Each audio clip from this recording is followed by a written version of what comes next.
Okay.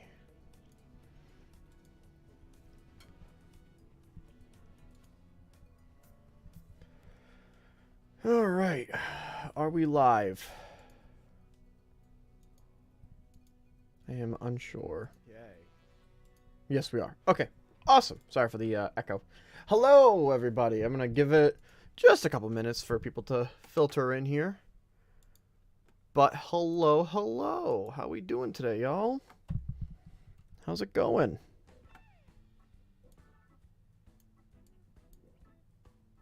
Move that a little bit. Been a while since I did one of these, so you're gonna have to forgive me.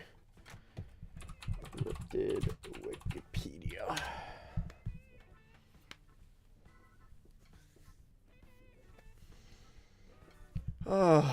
Hello everyone. How you doing today? Hope you guys are doing well. We're gonna give it 5 minutes from now. So if you're watching this as a VOD, skip ahead 5 minutes from now, I guess. I don't know. It's 1:15 right now. I'll start at 5:15. But hello, everybody. Hello. Let's chat for a few minutes. How we doing? Happy New Year. Happy New Year, everyone. Happy New Year. This is Air Up. Not sponsored, but I love Air Up. I bought my mother and myself one for Christmas. She loves hers. She got lemon. I actually got a flavor pack, and I got a 5-pack of lemon and a 5-pack of basil lemon, because she likes lemon water. And I didn't know what to buy, so I went with those 2 5-packs for her, and then on top of that, it came with a 5 variety pack. So I did, and I'm using wild berry. Love wild berry. Y'all probably heard that. My bad. I apologize. I know how annoying that can be. But yeah, so we're just gonna give it 4 more minutes until we actually start the investigation. I just want people to filter in if they want to filter in. I usually do this with Whistlers CRYPTID Podcast. So we're going to start in about 4 minutes, but we're just going to chat for now. But hello, everybody. Hello, hello, hello. Hope you guys are having a wonderful day. And again, Happy New Year. Huge news. Huge news. Big news. There is, what is it called? I'm sorry. You're probably seeing a lot of things on screen right now. There we go. I just had to change something. But we have access to new public domain stuff, which is awesome. It is awesome. I love it. I'm a huge advocate for public domain. More than I think would be justifiable with most people.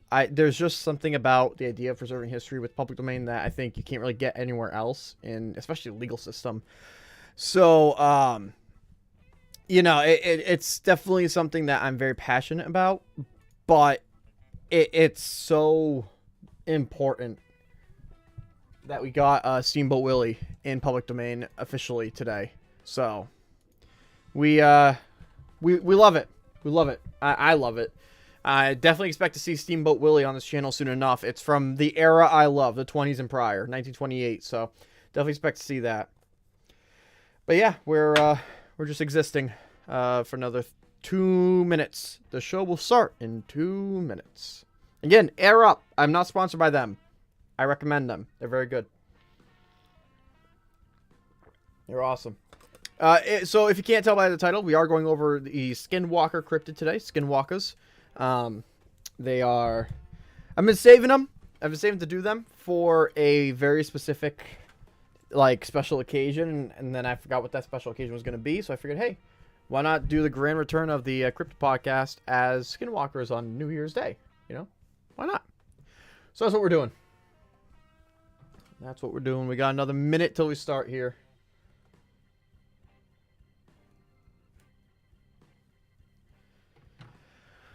But yeah. Yep. Hope you guys are good. Let me look up.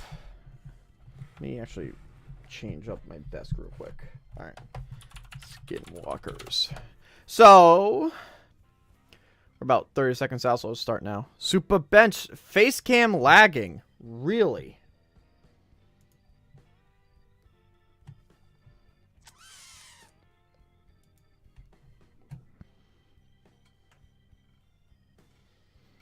That's weird. That's weird. Okay. Is the whole stream lagging or just Is the whole stream lagging or just the face cam?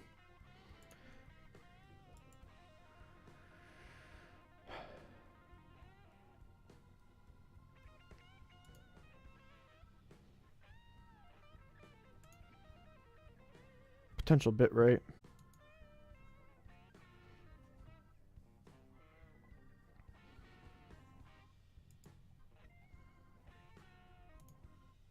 Okay, are we back? I think we're back. I think we're back. Hopefully that fixes it. I totally forgot that I was connected to Ireland on my VPN. My apologies. Thank you, Superbench. I appreciate that. Thanks for having my back, man. That's funny. It's so easy to forget that it's on. I've had to call my bank 3 times because I log in. I log in thinking that I'm not connected to my VPN. Then I realize, oh, I didn't check.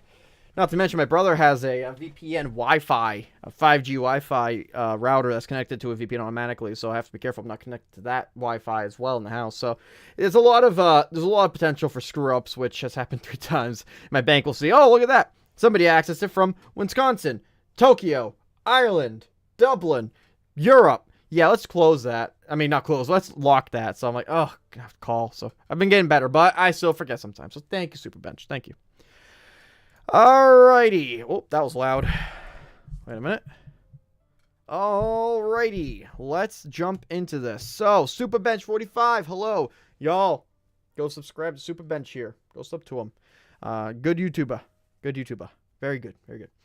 But we are going over one of the most infamous cryptids today. It has been a very long time since I did one of these streams, but if you don't know what the Whistlers Cryptid Podcast is, sometimes I'll have a guest, sometimes I won't. I want to start doing these weekly now that I'm back doing them. But basically, I don't do any research going into the stream. We pick a random cryptid, or I do now. I used to be I would pick it during the stream, but I don't know. I like picking it beforehand, easier to make thumbnail and everything. We pick a cryptid, and we just research it. We learn together, we research together, we find out things together, and we kind of see if there's a possibility of it being real. Now, some of these are a lot more niche than others, and I do always try to be very respectful because a lot of cryptids inevitably are very much tied to different cultures. You know, whether it be Native American culture, French-Canadian culture, Mexican culture, stuff like that. I try my best to be sensitive to that because I know some of these are very much like hammering a nail in the wood of well set in stone with these different types of cultures, which it can be a little bit tough to skirt the line, but we do our best here on the Wizards Crypt Podcast, and basically we just try to be respectful. So, all that said, we are going over skinwalkers today. What we do is I just read out to you guys the articles that we find. I read out the Wikipedias and all the other stuff. Then we might watch a couple videos here and there. We might look at a few different things. But overall, basically, it's just it's just a way for us to go about this. So, yeah. I do see that we're still having bitrate loss. Interesting. I apologize. It's been a little bit difficult lately with streaming. Audio bitrate, 160 software. Oh, that's what it is. Looks fine. All right, I think we're going to be good. All right, let's jump right into this. We are going over skinwalkers, and chat, hey, what's up, Kia Tungles? Hello, Super Bench Tungles. Let's go. We got the whole gang in here. All right, so yeah, we're just gonna go over this. I see now that the chat box, it's hard to see, but I don't know how to fix that on the fly, so it's fine. We're good. All right, let's read about skinwalkers. And immediately, Navajo. So that's what I mean. A lot of these cryptids are very much embedded in cultures around the world, and it's important to be respectful of that. Tungies! Okay. In Navajo culture, a skinwalker, Navajo Yi-Nalodushi, I guess, is a type of harmful witch who has the ability to turn into, possess, or disguise themselves as an animal. The term is never used for healers. Now, if we recall if you're watching this as a podcast playlist, you'll remember that in the Wendigo podcast that we did, I believe the Wendigo was a corrupt, either a corrupt or a, what do you call it?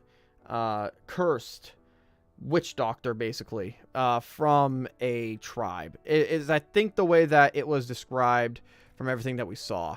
So this sounds very similar in theory, but I don't know how closely these two cryptids are going to be related, but I guess we'll find out. In the Navajo language, Yi-Nalodushi translates to, by means of it, it goes on all fours. While perhaps the most common variety seen in horror fiction by non-Navajo people, the Yi-Nalodushi is one of several varieties of skinwalkers in Navajo culture. Specifically, they're a type of... I'm not even going to try. Is that even a letter right there? What the heck is that? Do y'all see that? What is that? What is that? Why is there an upside down question mark connected to an eye? Sorry, I have a lot of experience with outside the United States, obviously. Okay. Anyways, Navajo witches. I'm not making fun of it. I'm just like, what is that? All right. I literally thought it was a colon for a second. Navajo witches, including skinwalkers, represent the antithesis of Navajo cultural values. While community healers and cultural workers are known as medicine men and women, or by other positive terms in the community's indigenous language, which are seen as evil, performing harmful ceremonies and manipulative magic and a perversion of the good works of medicine people traditionally perform. In order to practice their good works, traditional healers may learn about good and evil magic in order to protect against evil, but people who choose to become witches are seen as corrupt. The legend of the Skinwalker is not well understood outside of Navajo culture due to both due to reluctance to discuss subject with outsiders, as well as what Cherokee Nation academic Adriana Kene, I guess, says is a lack of the necessary cultural context the stories are embedded within. Traditional Navajo people are reluctant to reveal Skinwalker lore. It's always funny to me how the word lore is a legitimate word that's used outside of video games, because I growing up with the internet and video games, the second I learn of lore, hear the word lore, I think Five Nights at Freddy's lore, Halo lore, Gears of War lore, you know what I mean? Like, I don't think in terms of, oh yeah, that's right. Like, the Bible has lore. Skinwalkers have lore. The lore of the United States. Like, those are real things. It's just, I don't know, it's always fun to me. I digress. Where was I? Reveal Skinwalker lore to non-Navajos or to discuss it at all among those they do not trust. Kene, founder of the website Native Appropriations, has written in response to non-Navajos incorporating the legend into the writing, and specifically the impact when J.K. Rowling did so, that when this is done, quote, we as Native people are now opened up to a barrage of questions about these beliefs and traditions, but these are not things that need or should be discussed by outsiders at all. I'm sorry if that seems unfair, but that's how our cultures survive. That's how our cultures survive. End quote. All right, legend. Animals associated with witchcraft usually include tricksters such as the coyote. However, it might include other creatures, usually those associated with death or bad omens. They might also possess living animals or people and walk around in their bodies. Skinwalkers may be male or female. Skinwalker stories told among Navajo children may be complete life and death struggles that end in either Skinwalker or Navajo killing each other, or particular encounter stories that end in a stalemate.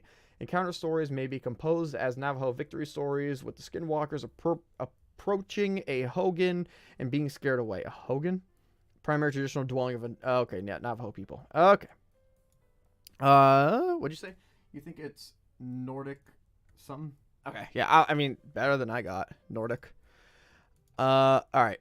Non-Navajo interpretation of Skinwalker stories typically take the form... Oh, did I just read this? No, okay. Of encounter stories on the road where the protagonist is temporarily vulnerable but then escapes from the Skinwalker in a way not traditionally seen in Navajo stories. Sometimes Navajo children take European folk stories and substitute Skinwalkers for generic killers like the Hook. An urban legend about killer with a pirate-like hook for a hand attacking a couple in a parked car. Okay, that's a whole different can of worms that I will have to one day open up. Not quite yet, though. So that's the Wikipedia for the Skinwalker. It sounds like... So they're able to possess living animals and people, walk around their bodies, so possessions. Skinwalkers may be male or female, so male or female possessions. Usually associated with death or bad omens. And it is a type of harmful witch. So they're a type of witch who has the ability to turn into, possess, or disguise themselves as an animal. The term is never used for healers. So in no situation will Skinwalker be a healer. At least traditionally within the Navajo folklore. I apologize. I'm trying my best. These words are not words I use in my everyday vernacular. They are shapeshifters of sound. They are possessors. They are disguisers. They're killers. It didn't say anything about cannibalism, but I know that I believe that was the Wendigo. The Wendigo is where you get cannibalism, especially associated with the colder climates. We have a lot has been said about skinwalkers, whether that be a movie like Skinwalker Ranch or multiple games that incorporate it. It's something that it sounds at least very important to the Navajo way of life, but also very sorry. There we go. It also sounds very intrinsic to almost like modern outside of Navajo cultures as well. So it's definitely something that needs to be at least somewhat understood if you want a full picture and grasp of what exactly is being talked about. Or if you just want to, like, for example, play Fallout 76 and kill a Skinwalker. I mean, you don't need to know the lore of a Skinwalker, especially Fallout 76, but it helps to have a little bit of knowledge. By the way, total quick side tangent. Thank you for over 100 views on the live stream Fallout 76. That blew my mind. I rarely get that over like 15, 20 views on a live stream, and see 100 views on Fallout 76 of all things. Thank you guys for that. I really do appreciate it. But I'm sure if you're watching this as a VOD, you're not here to listen about Fallout 76. I also want to say thank you in case anybody who watched that live stream VOD does see this one as well. Thank you guys. Expect more content on the way. Also, there will be a Your Daily Zero tomorrow. Just saying. If you watch this live, day off. Okay, so that's a Skinwalker. All right, we have a little bit of understanding of it. Let's jump into... So now this is where we go from basic understanding to a bit more in-depth research. Again, I want to make it very clear, I never do research ahead of time into these cryptids. I always want to do this with you guys live, and afterwards kind of look back and pick up some parts. I don't claim to be a professional on any of these subjects I talk about. I never claim to be. I never will claim to be. I'm just a researcher who wants to preserve history, and specifically the history of legends. So Skinwalker is definitely able to match that. So let's see, where are we? What are Skinwalkers? Real story behind. Now, oh, that's interesting. It's been a while since I saw you, my friend. So you're gonna see a lot of familiar looking URLs on today's episode. The Skinwalker is one that I think everybody at least has an idea of. What I usually try to do is find a website that, if nothing else, has a nice, trusting, I don't know, aesthetic to it. I don't know what the word is, like .co.uk, history.co.uk. I mean, that's the history channel from the UK. I feel like that could be a little bit more trustworthy than, say, legendsofamerica.com.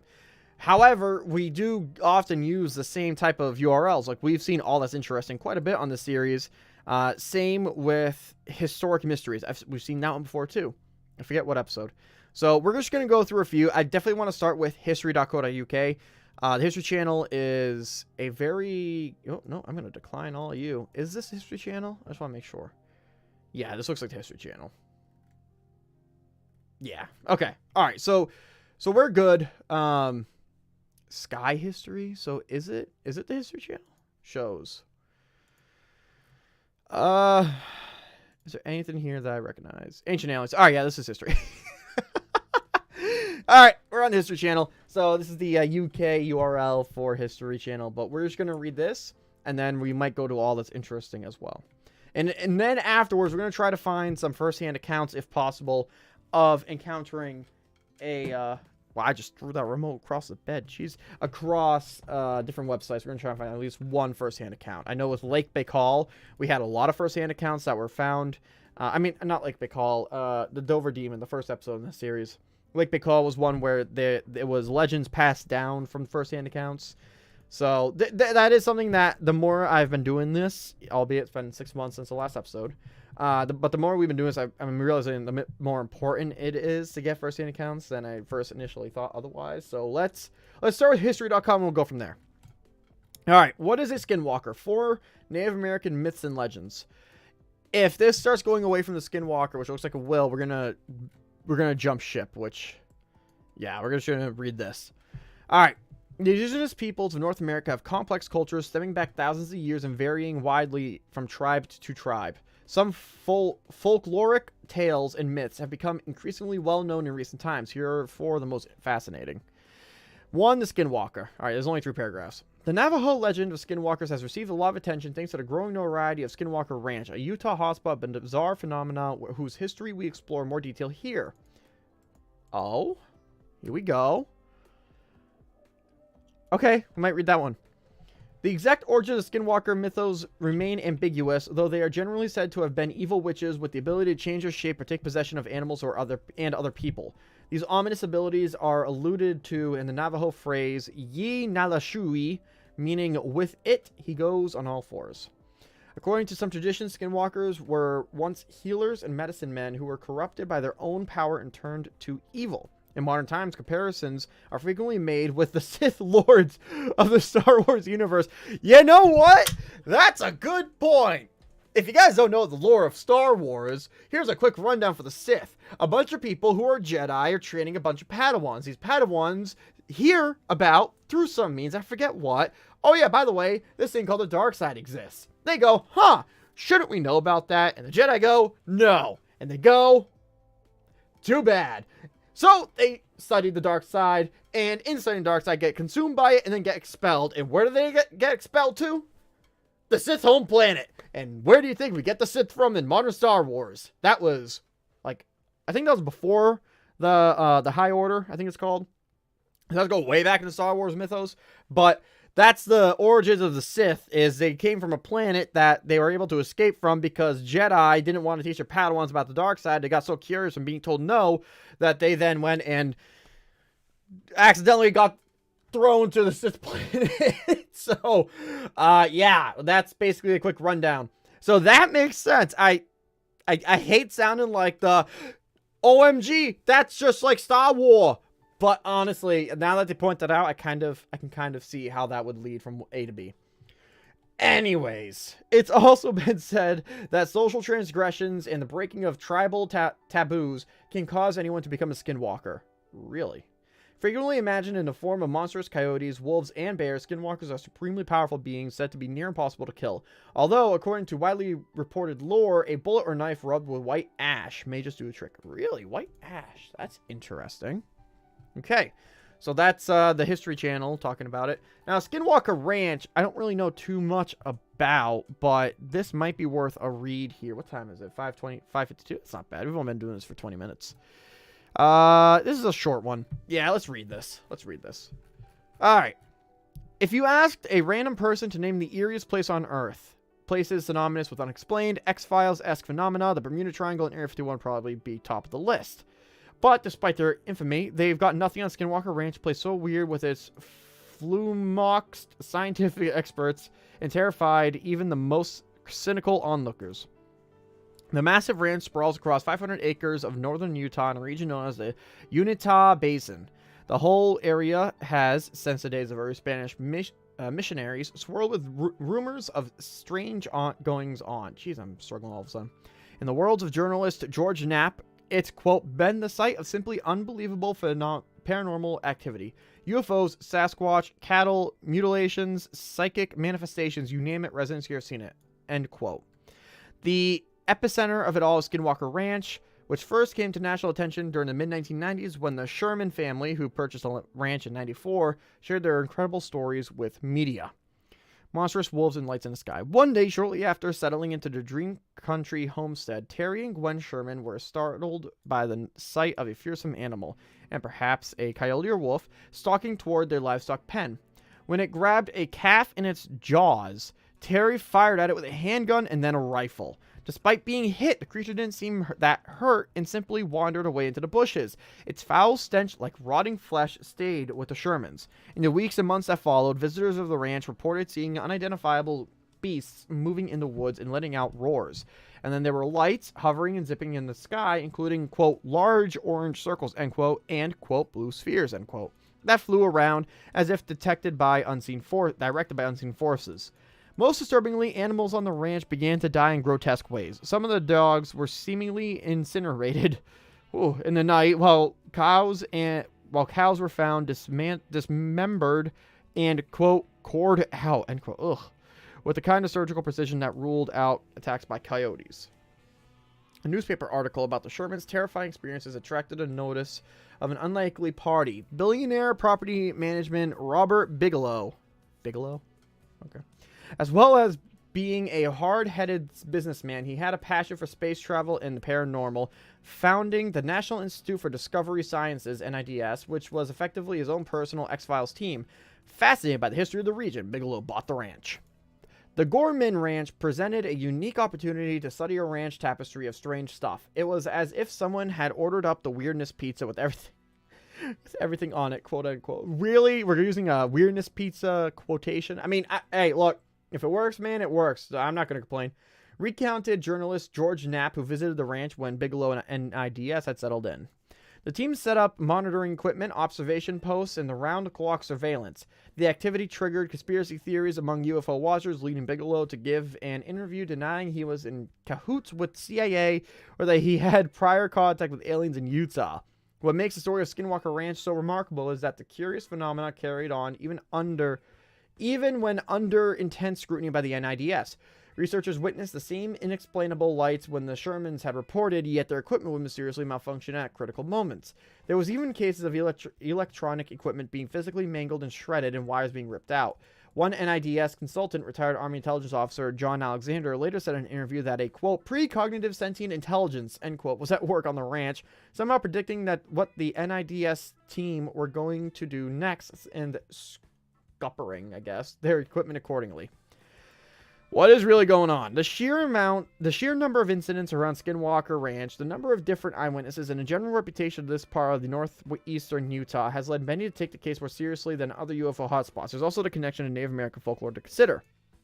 The very name, Skinwalker Ranch, alludes to one of the most feared entities in Navajo culture and history. Skinwalkers are reputed to be malevolent witches who mastered the ability of changing into different creatures. The hulking, wolf-like beast confronted by the Shermans, which seemed to resemble the large, long-extinct direwolf that used to prowl North America, as well as other creatures seen by NIDS observers, have been linked to legends of skinwalkers in the region.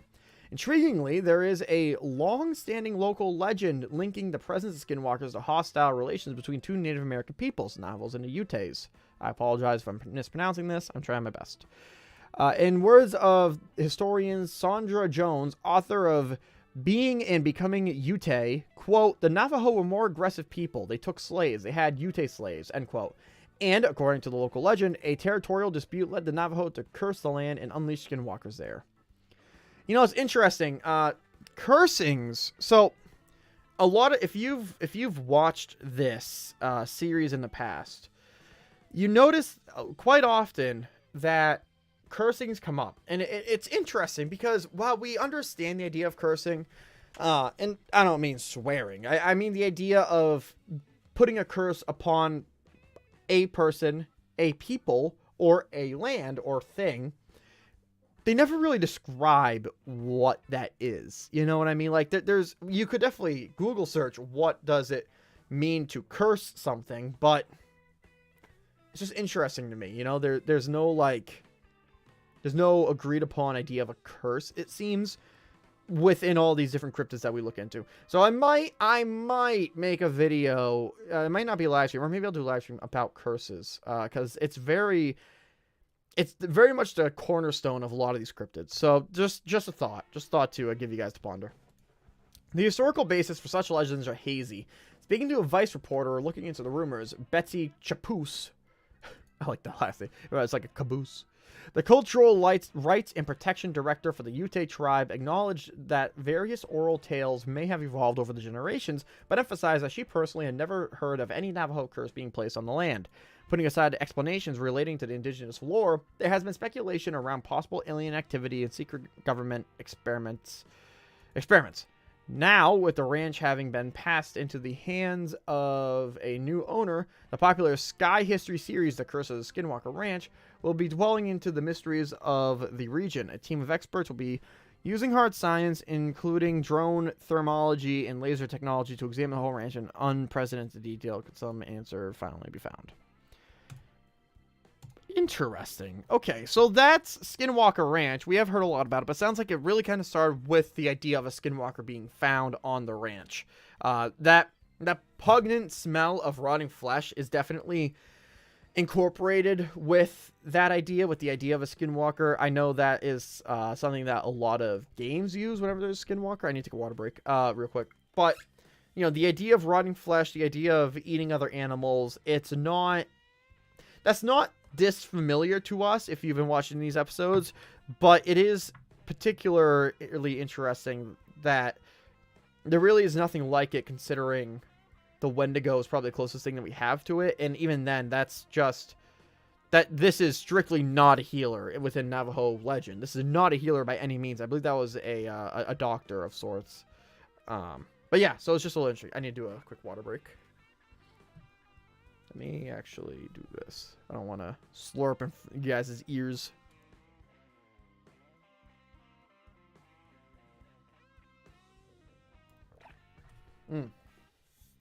Very good. Again, not sponsored by Air Up. If you have a loved one who likes flavored water, highly, highly recommend it. Highly recommend it. I love it. I don't even like flavored water, and I like this. It's unbelievable. I love it. Also, very nice bottles. This is even if I didn't have the Air Up like taste flavor, just the bottle itself is awesome. Look at this. You can literally just take off. Well, I can't really. Yep, there we go. See, you just take off the hook. I mean, it's awesome. It's customizable. I love it. All right, I digress. Air Up. I'm not sponsored, but go check them out. There's plenty of YouTubers who do a lot of sponsorships on them anyway. I'm sure you can find codes somewhere from a YouTuber that you like. Okay. So that was history.co.uk. We were thinking of all that's interesting. Let's just take a look at this URL here. Oh, that is interesting. And that's all of it.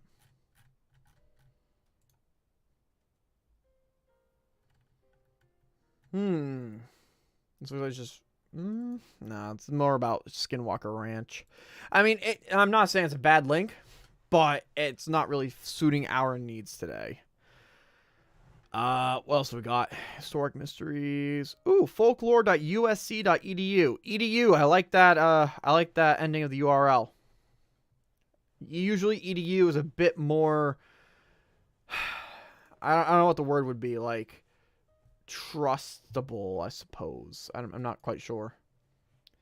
Contact. USC. What's USC? Oh, it's a college. Okay. Probably University of South Carolina, if I had to assume.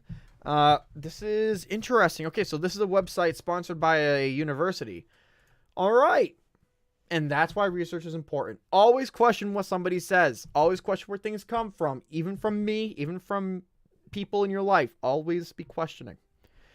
PSA of the day. Oh, the narrative is good. All right, so this is USC Digital Folklore Archive, sponsored by USC, which is some sort of University of Fine Arts. And this is the Navajo Skinwalkers article. Fairly short. Now that said, I have no idea where this story is coming from because this is a story. I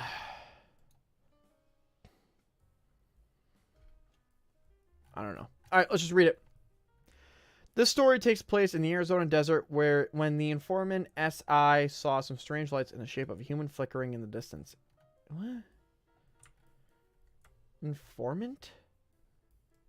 What the heck is this? Hold on. Am I gonna read some fiction story.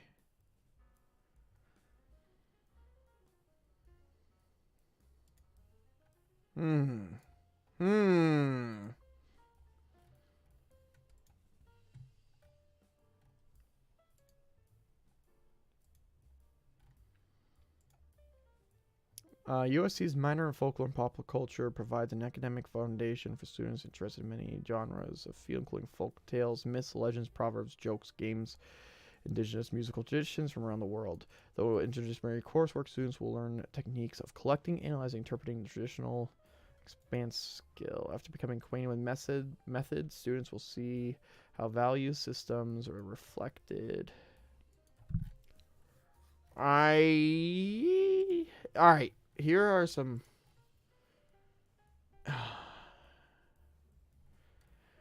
Maybe this is an interview. Whoever wrote this didn't exactly do a great job. 2015. What's this person got? What do they got? Let's see. A grave of rice. It's bad luck to stick chopsticks in a bowl of rice, bearing the tip. Suppose this is because.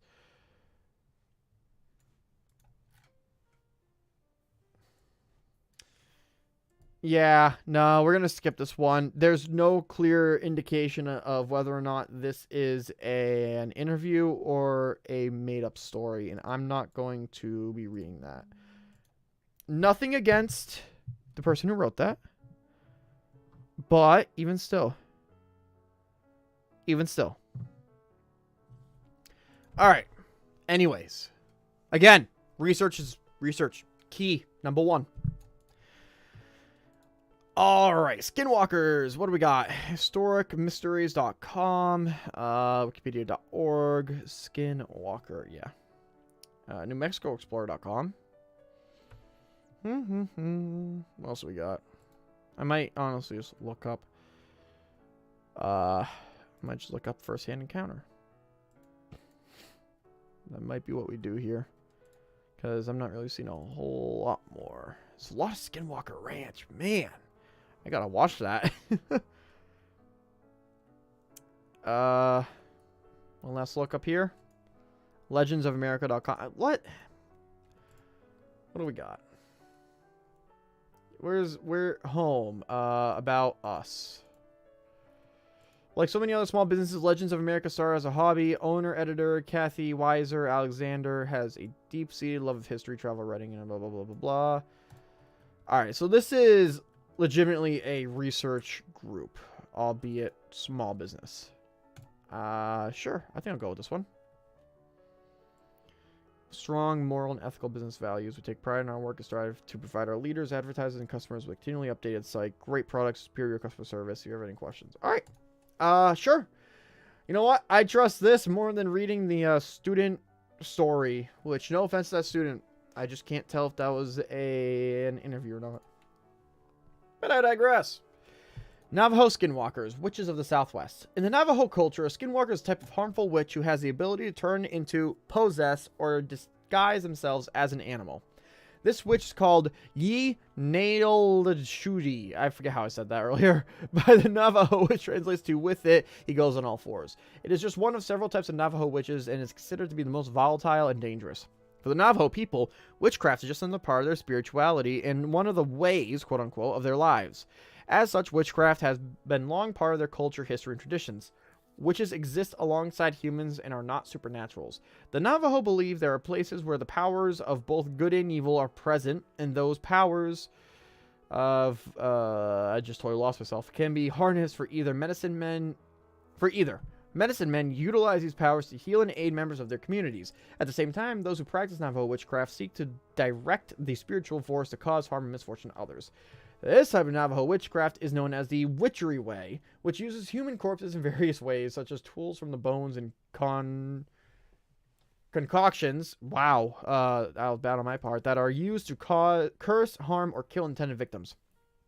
The knowledge of those powers is passed down from the elders through the generations. The Navajo are part of a larger cultural area that also includes the Pueblo people, Apache, Hopi, Ute, and other groups that also have their own versions of Skinwalker. each includes a malevolent with capable of transforming itself into an animal. Among these tribes, several stories and descriptions have been told throughout the years about the skinwalkers.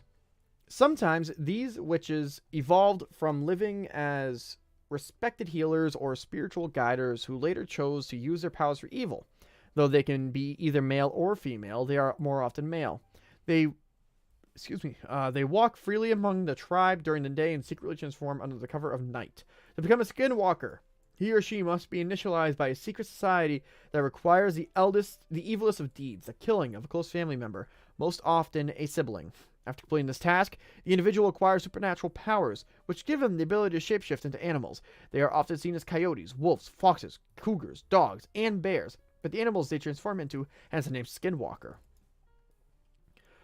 Sometimes they also wore animal skulls or antlers atop their head, giving them more power. They choose what animal they want to turn into depending on the abilities needed for particular tasks, such as speed, strength, endurance, stealth, claws, teeth, etc.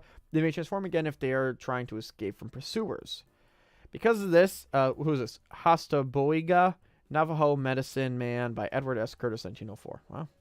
Because of this, the Navajo consider it taboo for its members to wear the pelt of any predatory animal. However, sheepskin, leather, and buckskin are acceptable. Changing Skinwalker. So there's the Medicine Man, and there is the Skinwalker post-transformation, I suppose. Remember those old novels? Not Goosebumps. What were they? God, Amphibious? It was like they would on the cover of each book, you would see like, oh look, it's a teenage boy. Oh look, it's a frog. Here's how he became a frog. That's what that reminds me of. I wish I could remember the name. Anyway, the Skinwalkers can also take possession of the bodies of various human victims if a person locks eyes with them. After taking control, the witch can make its victim do and say things they otherwise wouldn't. Once they were shapeshifted, others could tell they were not real animals because their eyes were very different from those of animals. Instead, their eyes are very human, and when the lights shine on them, they turn bright red. Alternatively, their eyes look more like animals when they are in human form. The evil society of the witches gathers in dark caves or secluded places for several purposes: to initiate new members, plot their activities, harm people from a distance with black magic, and perform dark ceremonial rites. These ceremonies are often similar to other tribal affairs, including dancing, feasts, rituals, and sand painting, but were corrupted, quote unquote, with dark connotations. The evildoers are also said to engage in necrophilia with female corpses and commit cannibalism, incest, and grave robberies. During these gatherings, skinwalkers shapeshift into their animal forms or go about naked, wearing only beaded jewelry and ceremonial paint. The leader of the skinwalkers is usually an old man with a very powerful and long-lived skinwalker. Skinwalkers also... Oh, I have to yawn, excuse me. Excuse me. Pardon me. Skinwalkers also have other powers, including reading others' minds, controlling their thoughts and behavior, causing disease and illness, destroying property, and even death. Those who have talked of their encounters with these evil beings describe several ways to know if a skinwalker is near.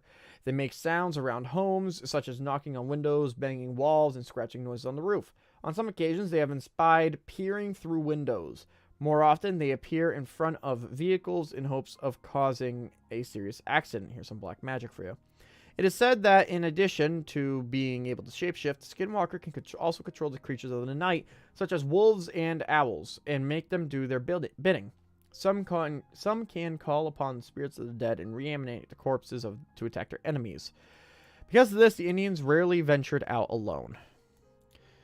Its supernatural powers are uncanny, as they are said to run faster than a car and have the ability to jump high cliffs. They are extremely fast, agile, impossible to catch, and leave tracks larger than animals. When seen, they have been described as not quite human and not fully animal.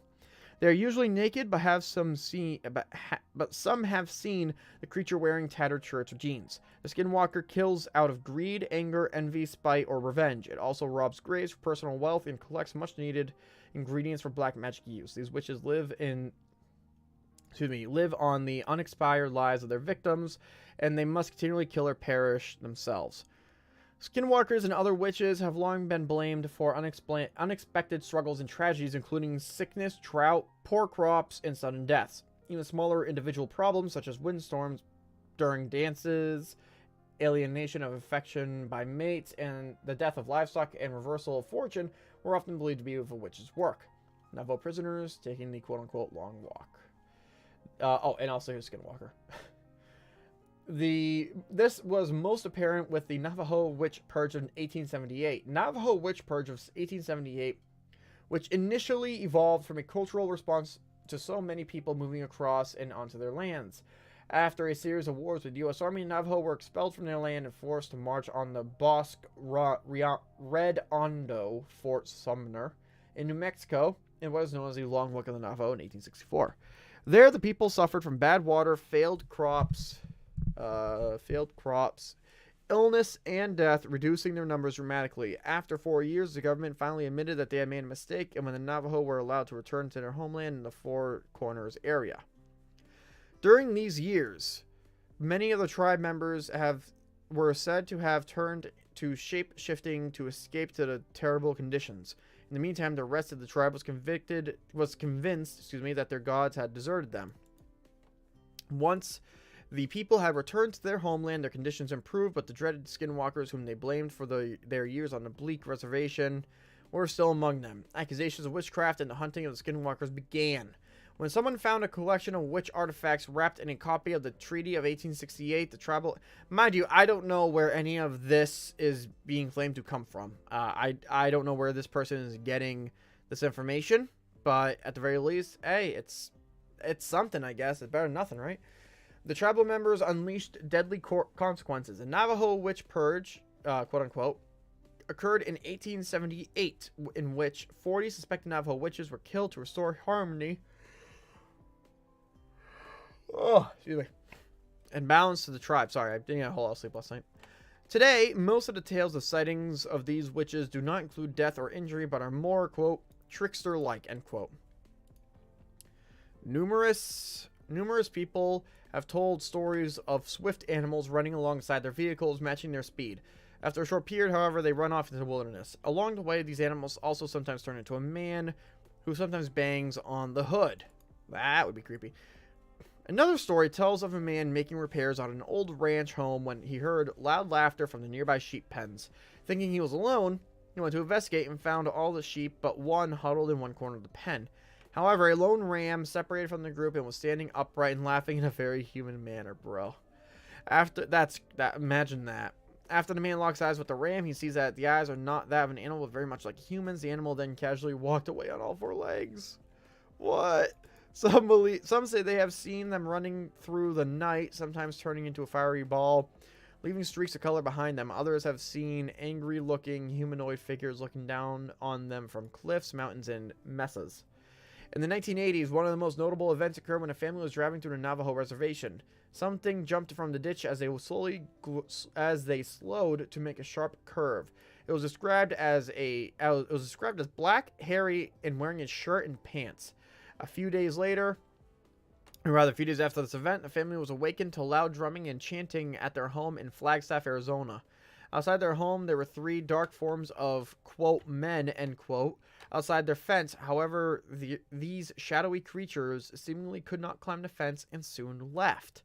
These events have occurred in the Four Corners area of southwest Colorado, southeastern Utah, northeast Arizona, and northwest New Mexico. In the 1990s, here we go. They always bring, I mean, I get it, I do, but it's so oftenly brought up. In the 1990s, a ranch in northeast Utah, far away from the Navajo reservation, became the partial focus for the Skinwalkers. Called the Sherman Ranch, the Skinwalker Ranch, and the UFO Ranch, this place has a history of UFOs, aliens, cattle mutilations, and crop circles. Located near the Ute Indian Reservation, these people have long thought that the Navajo put a curse on the tribe in retribution for many perceived transgressions. Since then, skinwalkers have plagued the Ute people. See article here. Is this going to be about Skinwalker Ranch?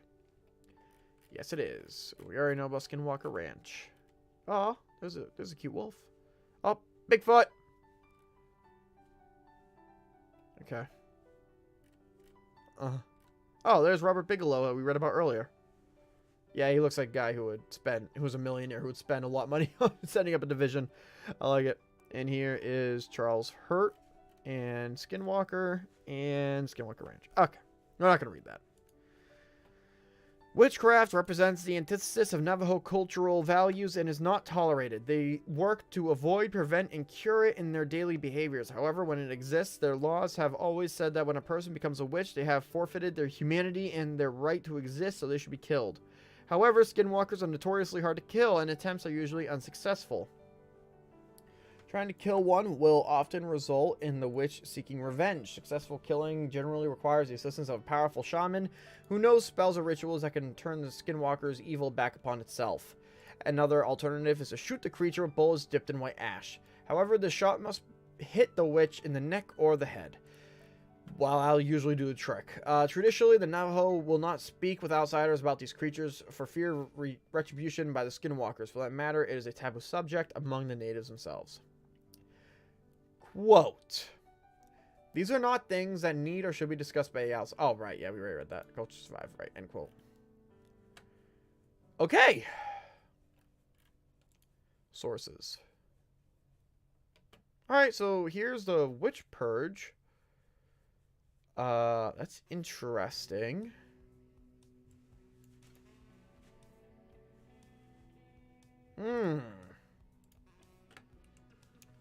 What are some of these sources now? The Paranormal Pastor is a blogspot website. All right.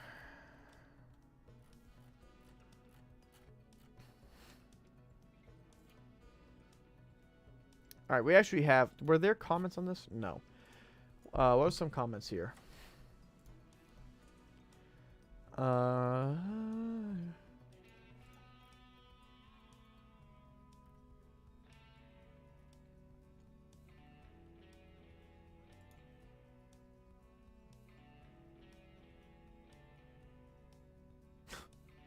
That's...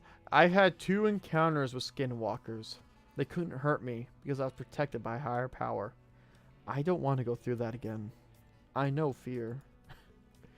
Wow, that's deep. The Navajo have a term for... Oh, I'm not going to keep reading that. I mean, we could read this. This is apparently one of the sources in the other one. Does he have sources? The Paranormal Pastor? Yes, he does. Wow.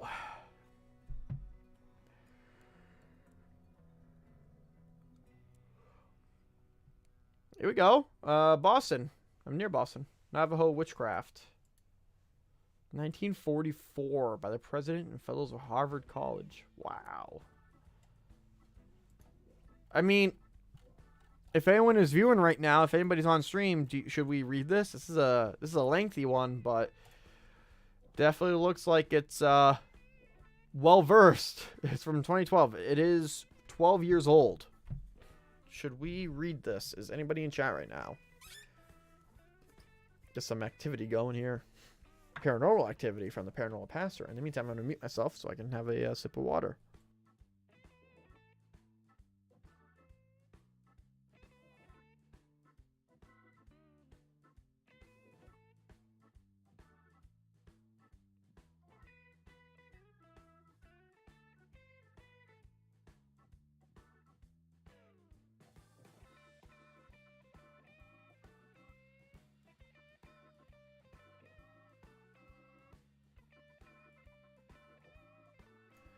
Alright, nobody has responded in chat, which is okay.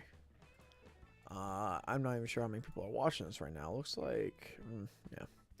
Well, I'll tell you what we'll do. Let's look up first-hand encounters, which might be a little difficult because if they don't traditionally speak about it, it might be a little hard to find somebody talking about a first-hand encounter. But let's do our best. We might come back to that in a little bit.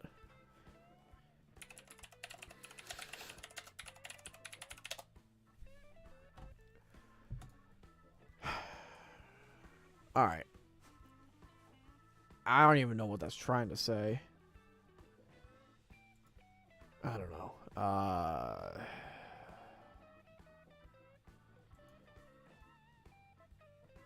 MysteriousUniverse.org. we know mysteriousuniverse.org. We have seen them before.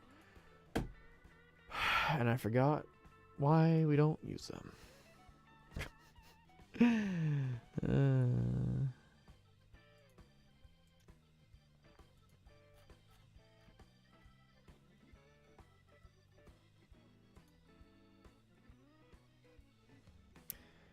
Okay. We could go over that.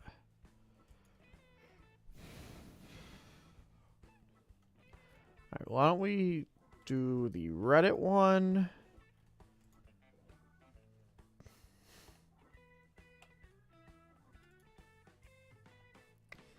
And what do we got in this one? What is this?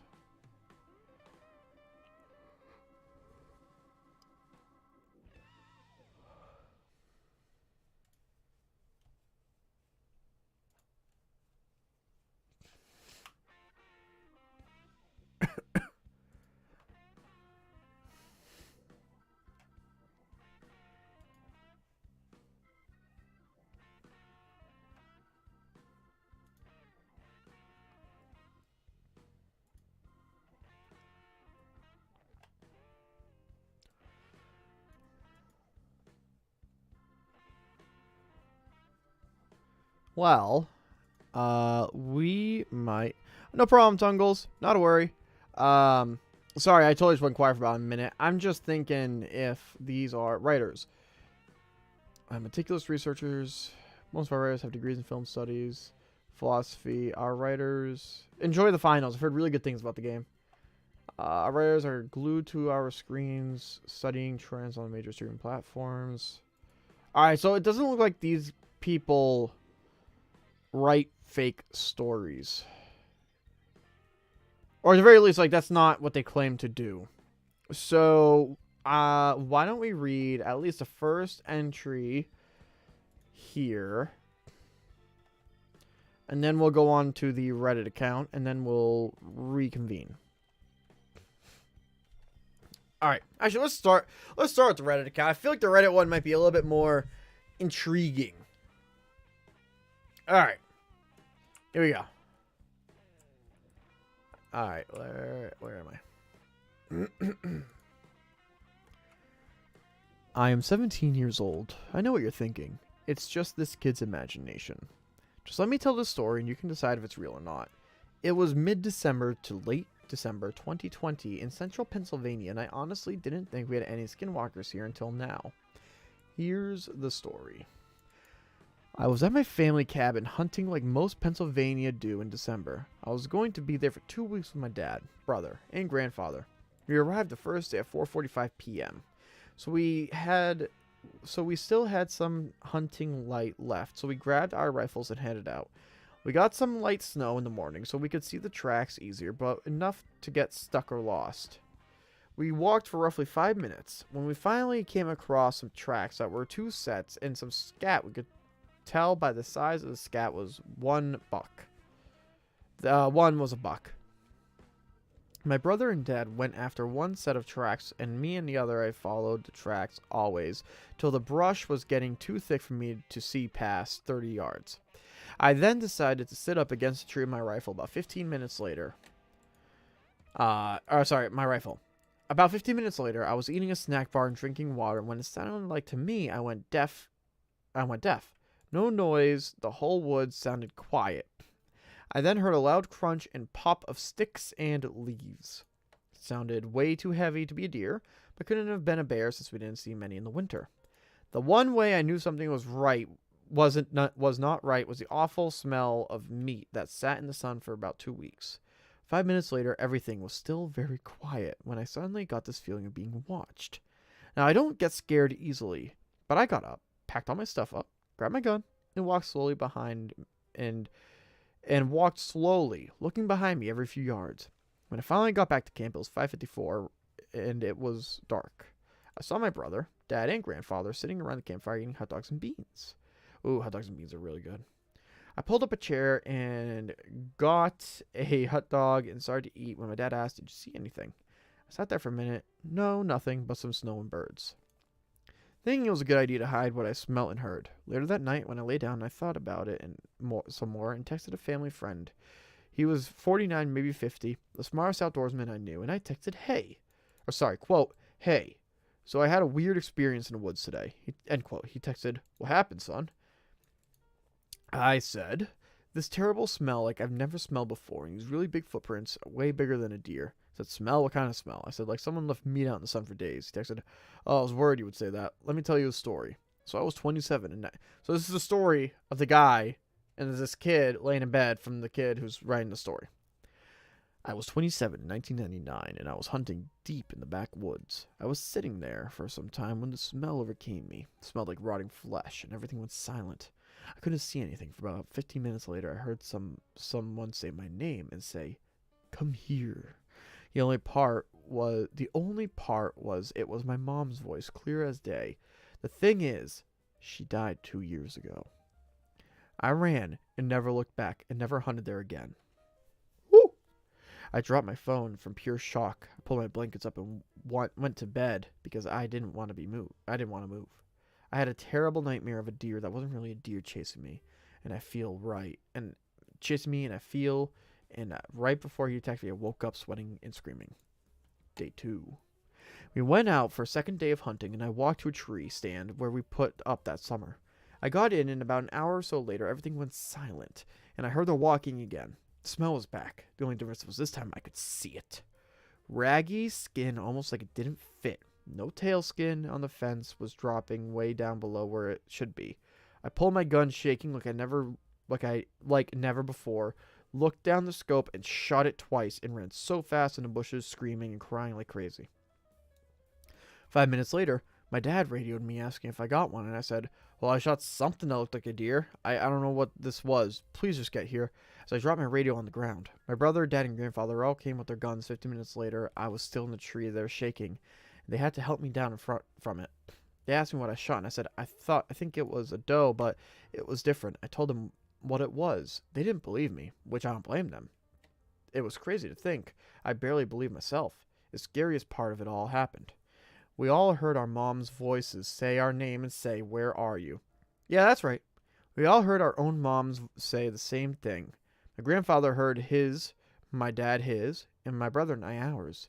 We all looked at each other and got out of there. And then we had a baby cry, and then we heard a baby crying. We felt bad, but we had to go. We knew it wasn't real.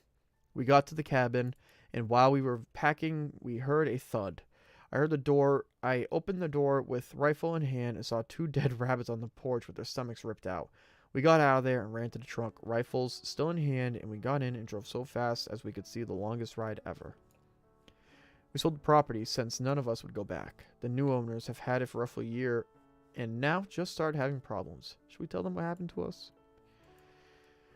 Well, I mean, that was at the very least an entertaining story, but that's interesting. This stuff is interesting to me because, like, let's take that as it is. Let's believe that. You're telling me that Skinwalker was able to say the same thing in 3 different voices? If that's the case, that goes beyond shapeshifting. That's like multi-dimensional. That's weird. And then this person is sharing their story. This one right here. OP is talking. Yeah, I shot the deer, but it seemed like it did nothing. Kind of like if you shoot a hippo, 22 just bounced off and made it mad. Oof. Alright. Well, that's that experience. This one's far, far shorter. My grandmother on my mother's side has always been very superstitious, for lack of a better word. She's not religious, but she does believe a lot of paranormal stuff. Her mother was full-blooded Navajo and her father was Irish. Either way, she'd never been anywhere east of Montana and she grew up in Nevada. I know the feeling. One year, when I was in grade school, we went to visit her. Most of the visit was pretty uneventful, typical boring old people stuff. Except she always kept her curtains drawn shut and would always peek out the window, and when someone asked what she was doing, she would simply reply, Yenna the douchey is watching me.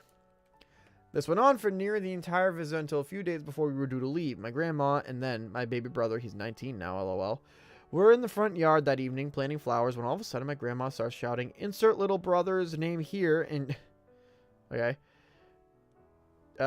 get away from that creature. It's not safe. Of course, being in Nevada, we all assumed my brother had found a scorpion or rattlesnake. So we all ran outside to see my grandmother clutching my little brother and shaking in terror against the side of the house. Standing out in the yard was a large black Great Dane-sized dog. It was staring at my grandmother with an intensity I'd never seen before. It looked up at us, gave us a little huff, and bounded off. I don't remember if it moved unusually fast or not, but I do remember it had really deep yellow eyes. When my mother asked my grandmother what happened, she kept repeating that Yeladushi had found me. She moved a couple of weeks after that. Huh. Well, that's 2020 too. The interesting part is a lot of those two stories, for example, those are very recent. Those are 2020. I mean, it's just turned 2024 today, so that's interesting. Okay, is there anything else that we got here? Let's see. Scary skinwalker encounters in Arizona and Utah, 2020 again.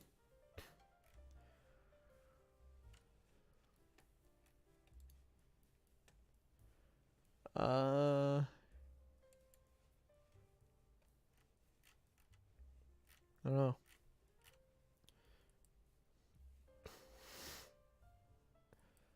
Yeah, I don't know about this one. Well, let's reconvene about the paranormal pastor. Thing is, we've read so much. I don't feel like there's gonna be a whole lot left that we can learn as far as a simple 1 or 2 hour live stream can do.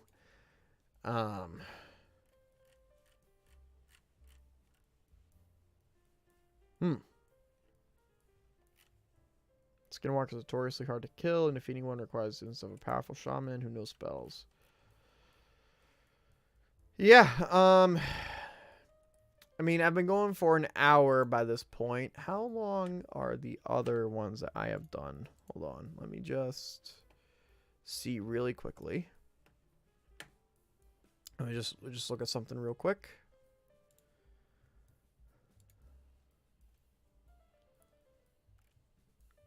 Yeah, I mean, we could definitely do a part 2. I have never done a part 2 before. We could definitely do that if you guys are interested. This was kind of like an introductory one, I feel, which is important. It definitely is important to have, but this is such a deep subject that, I don't know. Maybe we'll do a part 2. There's a lot to unpack here with Skinwalker. I mean, the Wendigo, definitely, but Skinwalker itself, it's so much, you know? I'm not going to say we're done with Skinwalker.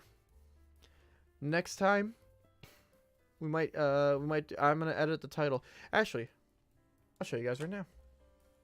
Take a look.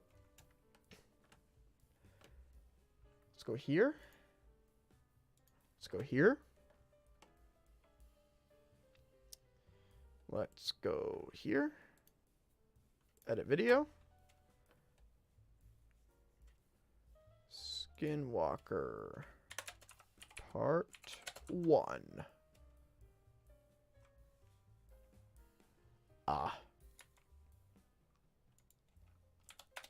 There. Alright. I'm going to call it here, you guys. Skinwalker Part 1 done. The other thing too is it's been so long. I'm kind of feeling the out of shapeness with live streaming. But let's save I'll save this page later. We'll go back to that. And yeah, that's all I got for you guys today, really. So thank you guys so much for watching the video. Hope you enjoyed. If you did, please make sure to hit that like button. Show support, gets me motivated more videos just like this one. This was part 1. Part 1. Happy New Year. And happy January 1st. Hopefully I'll have a Your Daily Zero uploaded for tomorrow. But regardless, yeah, guys, Skinwalker Part 1. We'll see what happens with Part 2. I don't know when it'll be. So if you guys want to stay up to date for that, subscribe, like the video, and ring the notification bell if you want to stay up to date with these podcasts. I'm going to be getting back into these. No set schedule yet, but definitely stay up to date. And if you really want to stay up to date, check out the link in the Discord in the link below, where I do have my Discord enabled. That's a permanent link that you could use, and you can stay up to date for whenever I go live. So other than that, guys, thanks so much for watching the video. Thank you to Tungles and Super Bench for being in the audience today in the chat. And remember to send me someone who loves you guys, even if they don't know yet. Have a wonderful night. Happy January 1st. Happy 2024. Happy New Year. And I will catch you guys in the next one. Take care, you guys, and goodbye.